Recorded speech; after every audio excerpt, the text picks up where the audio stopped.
हाँ बेटा। देखिए हम लोग उडोगोनियम पढ़ने जा रहे हैं। उडोगोनियम किंगडम प्लांटी का और डिवीजन थैलोफाइटा का एक जीनस है जिसको हम लोग पढ़ने जा रहे हैं। और उडोगोनियम का सिस्टमेटिक पोजीशन दिया गया है। ठीक है, देखिए ध्यान से। जैसा कि आप जान रहे हैं कि ये किस किंगडम का मेंबर है, तो किंगडम होगा, किंगडम प्लांटी होगा। ठीक है, और इसका डिवीजन जो होगा थैलोफाइटा होगा। ठीक है, इसका डिवीजन जो है वो थैलोफाइटा है। क्लास जो है वो क्लोरोफाइसी है। ऑर्डर उडोगोनियल्स, फैमिली उडोगोनियसी, और जीनस जो है वो उडोगोनियम है। ठीक है बेटा, ये प्लांटी का एक मेंबर और क्लोरोफाइसी का एक मेंबर है। इसको हम लोग पढ़ने जा रहे हैं लाइन बाय लाइन। और कोई भी क्वेश्चन होगा तो आप कमेंट्स के थ्रू अपना क्वेश्चन पूछ सकते हैं। कोशिश करेंगे कि उसका आंसर सॉल्व किया जाए। ठीक बेटा, नेक्स्ट हेडिंग जो उडोगोनियम का है, ऑकरेंस है कि उडोगोनियम पाया कहाँ जाता है। ठीक है बेटा, उडोगोनियम का प्राप्ति स्थान क्या है या उडोगोनियम पाया कहाँ जाता है। ठीक है बेटा, स्टार्ट कर रहे हैं, ध्यान से पढ़िए। कहीं भी अगर दिक्कत होगा तो उसका हम आंसर देंगे और कोशिश करेंगे कि हिंदी जो भी इंग्लिश के वर्ड हैं उसको क्लियर किया जाए। Oedogonium is a fresh filamentous alga. Oedogonium स्वच्छ जल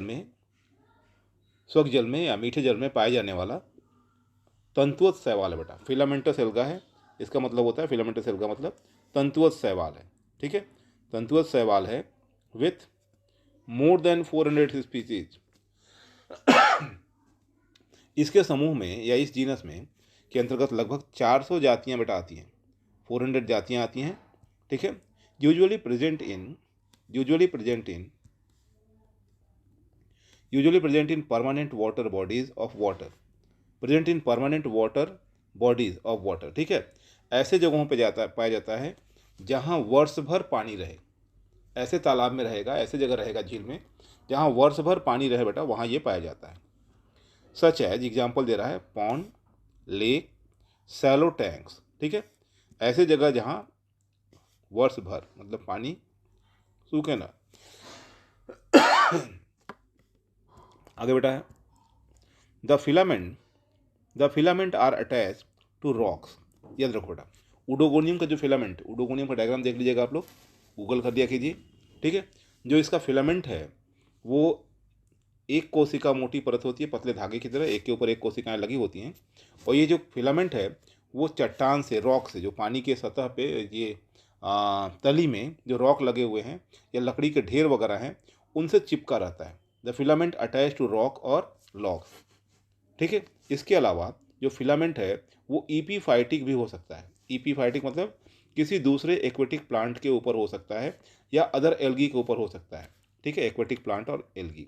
इसने क्या बोला कि filament are attach to rocks, logs और epiphyte on aquatic plants and other algae. याद रखो बेटा, इसका जो फिलामेंट है वो किसी चट्टान से, लकड़ी के ढेर से या किसी दूसरे एल्गी या पौधों के ऊपर पाया जा सकता है। ठीक है बेटा, आगे हम लोग बढ़ रहे हैं। सम स्पीसीज ऑफ उडोगोनियम, जैसे लिखा हुआ उडोगोनियम टेरेटेरिस, आर टेरेस्ट्रियल। इसकी कुछ जातियां जो हैं वो ज़मीन पर पाई जाती हैं बेटा।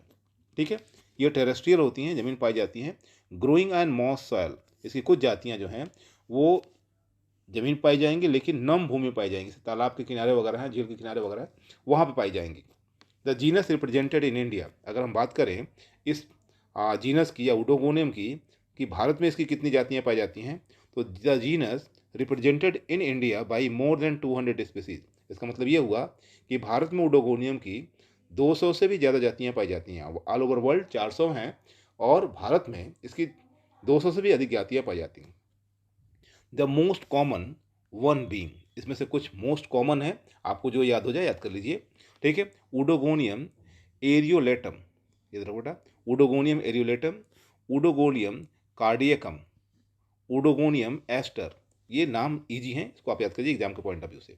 थैलस स्ट्रक्चर, अगर हम बात उडोगोनियम के थैलस के, तो ये थैलोफाइटा होता है। जितने भी एल्गी होते हैं इनको हम लोग थैलोफाइटा बोलते हैं क्योंकि उनका शरीर थैलसनुमा होता है। थैलसनुमा बॉडी कैसी होती है? ऐसा शरीर जिसमें जड़, तना, पत्ती जो शरीर जड़ तना पत्ती में विभेदित ना हो बेटा, यानी उस शरीर में जड़ तना पत्ती ना हो। ठीक है, आगे बढ़ रहे हैं। थैलस इसका कैसा है? The thallus of Oedogonium is multicellular. याद रखो बेटा, इसका जो थैलस है वो मल्टी सेलुलर है बेटा। ठीक है, बहुकोशिकी है, यानी इसके थैलस में कई कोशिकाएं पाई जाएंगी। एंड फिलामेंटस, एंड फिलामेंटस यानी सूत्रनुमा है। उडोगोनियम जो है ये एक सूत्राकार शैवाल है, सूत्रनुमा शैवाल है। आगे बढ़िए बेटा। The filament are unbranch and uniseriate. इसका जो फिलामेंट है वो एक रेखा में दिखाई देगा और अशाखित होगा। यूनिसेरिएट मतलब एक तंतु की तरह होगा, एक सीधा रेखा होगा और अशाखित होगा, उसमें से शाखाएं नहीं निकलेंगी। आगे लिखा हुआ है all cells of the filament except the basal and apical one are cylindrical and alike. याद रखो बेटा, थैलस की सभी कोशिकाएं यानी उडोगोनियम के थैलस की सभी कोशिकाएं केवल बेसल कोशिका, केवल बेसल को और एपिकल को छोड़ दो, इनको छोड़कर सभी कोशिकाएं एक जैसी होंगी, एलाइक। ये सभी कोशिकाएं एक जैसी होंगी और बेलनाकार होंगी, सभी कोशिकाएं बेलनाकार होंगी और एक जैसी होंगी। याद रखो बेटा। आगे, the basal cell which act as holdfast. Holdfast, holdfast मतलब होता है बेटा स्थापनांग। जो फिलामेंट है उडोगोनियम का, उसकी जो सबसे निचली कोशिका है वो स्थापनांग की तरह कार्य करेगी, यानी आधार से खुद को स्थापित करने का काम करेगी, खुद को आधार से जोड़ी रखने का काम करेगी। इसे हम लोग स्थापनांग कहते हैं। ठीक है, इट डिवाइड ऑफ यानी बेसल कोशिका में नहीं होगा। क्या नहीं होगा? तो क्लोरोप्लास्ट नहीं होगा। यहाँ फिर से पढ़ रहे हैं, the basal cell which act as holdfast and devoid of chloroplast. इसकी आधारी कोशिका यानी उडोगोनियम की जो सबसे निचली कोशिका है वो स्थापनांग या होल्ड फास्ट की तरह कार्य करेगी और इसमें क्लोरोप्लास्ट नहीं पाया जाएगा। आगे बढ़ना बेटा। द प्रोक्सिमल एंड बोल रहा है, इट्स प्रोक्सिमल एंड यानी बेसल सेल के ही प्रोक्सिमल एंड की बात कर रहा है। The proximal end is extended into finger like disc, finger like और disc like projection which help in attachment of substratum. ध्यान देखना बेटा, जब प्रोक्सिमल एंड यानी हम लोग बात करें कि होल्ड फास्ट की, अगर ये कोशिका नीचे वाली होल्ड फास्ट है तो इसका सबसे निचले वाला हिस्सा अंगुली की तरह हो जाएगा ऐसे। ठीक है, या इसका सबसे निचली कोशिका डिस्क की तरह हो जाएगा। ठीक है, सबसे नीचे का, और आधार से खुद को जोड़ने का काम करेगा। याद रखो बेटा, जो नीचे बेस है उससे अटैच करने का में हेल्प करेगा, यानी फिंगर लाइक प्रोजेक्शन हो जाएगा, या बोल सकते हो कि डिस्क लाइक प्रोजेक्शन हो जाएगा इसमें, और पूरे बॉडी को आधार से जोड़ने का काम करेगा। ठीक बेटा, यहाँ पे अब देखो इसे ध्यान से।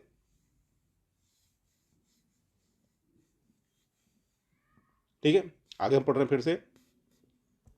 Its proximal end extended to finger like और disc like projection which help in attachment of substratum. ठीक है, इसका जो निचला हिस्सा रहेगा यानी बेसल सेल का जो निचला हिस्सा है वो अंगुली की तरफ फैल जाएगा या डिस्क की तरफ उभार बनाएगा और निचली सतह से आधार से खुद को चिपकाने में मदद करेगा।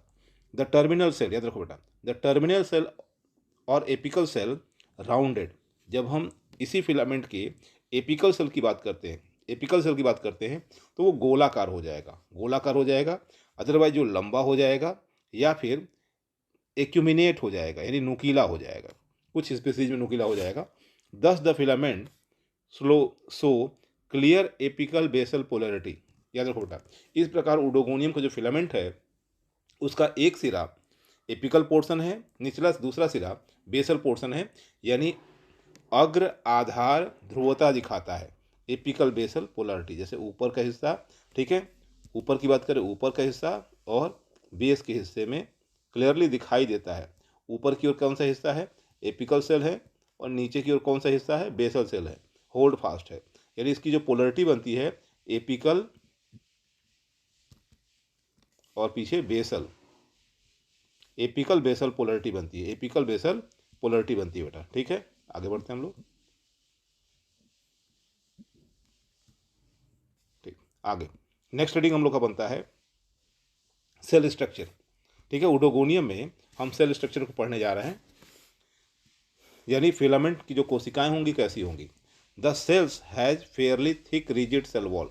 याद रखो बेटा, उडोगोनियम जो है इसकी कोशिका भित्ति जो होगी वो मोटी और कठोर होगी बेटा।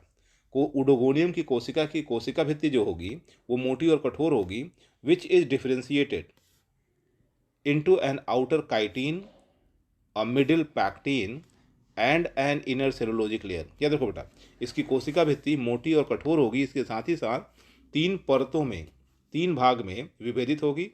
सबसे बाहर की ओर जो परत होगी वो काइटिन की बनी होगी, मध्य परत जो होगी वो पैक्टिन की बनी होगी, और सबसे भीतरी परत जो होगी वो सेल्यूलोज की बनी होगी, जैसा कि इसमें दिखाया हुआ है।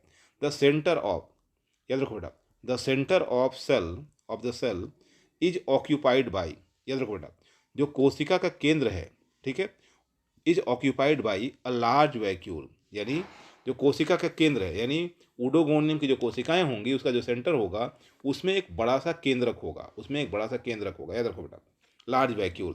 The protoplast form thin layer between central vacuole and cellulose layer, याद रखो बेटा। आप जानते हो कोशिका भित्ति की सबसे भीतरी परत जो है वो सेलुलोज की बनी हुई है, और कोशिका के सेंटर में एक बड़ा सा वैक्यूल है, बीच में वैक्यूल हो गया, और सेल वॉल की सबसे भीतरी परत सेलुलोज की हो गई, यानी सेलुलोज की परत और वैक्यूल के बाहर ही जीव द्रव्य फैला होगा, उन्हीं दोनों के बीच में जीव द्रव्य मौजूद होगा। अगली अगली लाइन है, द क्लोरोप्लास्ट, हरित लवक, द क्लोरोप्लास्ट इज रेटिकुलेट, ठीक है, इसका जो क्लोरोप्लास्ट होगा, हरित लवक जो होगा वो जालिकावत होगा बेटा, जाल की तरह होगा। The chloroplast is reticulate extending in the form of a sheet throughout the protoplast, ठीक है, एक्सटेंडिंग मतलब होता है फैला होना, in the form of sheet एक परत के रूप में फैला होगा, थ्रू आउट मतलब पूरे प्रोटोप्लास्ट में, याद रखो बेटा, इसका जो हरित लवक होगा वो जालिकावत होगा और एक सीट के रूप में, एक परत के रूप में पूरे जीवद्रव्य में फैला होगा, पूरे जीवद्रव्य में फैला होगा। मोस्ट ऑफ द स्ट्रैंड, याद रखो बेटा, most of the strand of chloroplast are parallel to the long axis of the cell, याद रखो बेटा, जो इसका कोशिका द्रव्य होगा उसमें ढेर सारे स्ट्रैंड होंगे, उसे ढेर सारे स्ट्रैंड होंगे जो जो उडोगोनियम की लंबाई के समानांतर होंगे, उडोगोनियम का जो फिलामेंट होगा उसके लंबाई के समानांतर होंगे, याद रखो बेटा। Many pyrenoids are present at the intersection of chloroplast reticulum, जो क्लोरोप्लास्ट जालिकावत है, इसका मतलब तंतुओं का बना हुआ है, स्ट्रैंड का बना हुआ है, तो जहाँ 2 स्ट्रैंड एक दूसरे को जोड़ेंगे, लगे होंगे, इंटरसेक्शन होगा, वहीं पर पायरिनॉइड उपस्थित होगा बेटा। ढेर सारे ऐसे पायरिनॉइड्स होंगे जो क्लोरोप्लास्ट के इंटरसेक्शन पे मौजूद होंगे, स्ट्रैंड के इंटरसेक्शन में मौजूद होंगे।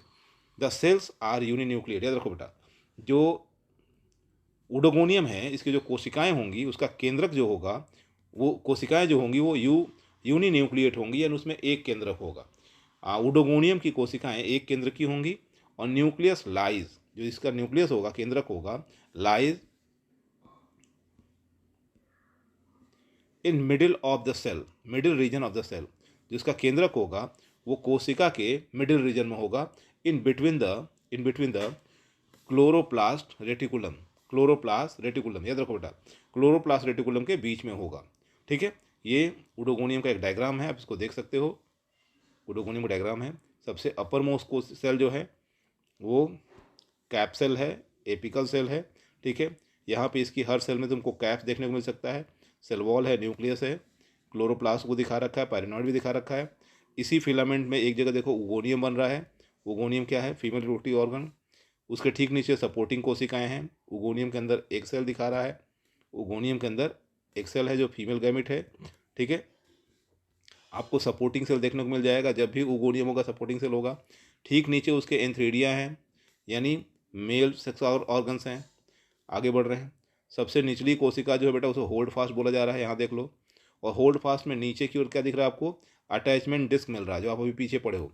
इसके अलावा एक सेल का डायग्राम यहाँ बनाया हुआ है, सेल देख लीजिए, सेल वॉल है, सेल है, इसमें क्या दिया हुआ है, तो हर सेल में देखो कैप्स होते हैं, कैप, जितनी बार सेल डिवीजन करेगा उतने कैप बन जाएंगे।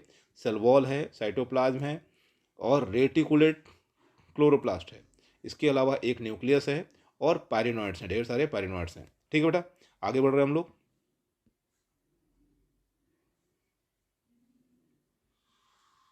देखो ध्यान देखो, the a characteristic feature of Oedogonium, a characteristic feature of Oedogonium is the presence of distinctive transverse band, distinctive transverse band at the distal end of some cell. At the distal end of some cell, the band formed at the time of cell division. याद रखो बेटा, एक लाक्षणिक गुण है, लक्षण है, विशेष लक्षण है क्या, करेक्टरिस्टिक फीचर है ऊडोगोनियम में कि उसमें ट्रांसवर्स बैंड पाए जाते हैं, अनुप्रस्थ बैंड पाए जाते हैं। ये अनुप्रस्थ बैंड बनते कैसे हैं? ये अनुप्रस्थ बैंड डिजिटल एंड पर मौजूद होते हैं, कुछ कोशिकाओं के दूरस्थ छोर पर होते हैं, कुछ कोशिकाओं के दूरस्थ छोर पे, ठीक है। यानी जब इसके नज़दीक और दूर के छोर की बात होती है तो आधार की ओर जो छोर होता है उसे बोलते हैं समीपस्थ छोर, और जो दूर होता है, आधार से दूर होता है, उसे बोलते हैं दूरस्थ छोर, उसी पर होती है। और ये जो बैंड होते हैं, वो जो बैंड का निर्माण जो होता है वो कोशिका के विभाजन के समय बनता है। सेल डिवीजन जितनी बार वो सेल डिवीजन करेगी उतने ही बैंड बन जाएंगे। इज कॉल्ड एपिकल कैप, इन बैंड्स को बोलते हैं apical cap. And the cell with apical cap, अगर कोई ऐसी कोशिका है जिसके पास एपिकल कैप है उसे हम लोग कैप सेल बोलते हैं। क्या बोलते हैं? कैप सेल बोलते हैं। ठीक है, आगे बढ़ रहे हैं। नेक्स्ट रीडिंग हम लोग का होने वाला है रिप्रोडक्शन, ऊडोगोनियम का रिप्रोडक्शन। ठीक है बेटा, यहाँ तक हम एक वीडियो में डाल रहे हैं, फर्स्ट पार्ट में डाल रहे हैं, सेकेंड पार्ट रिप्रोडक्शन होगा। ठीक, इस वीडियो को देखने के बाद आप रिप्रोडक्शन के पार्ट को भी देख सकते हैं।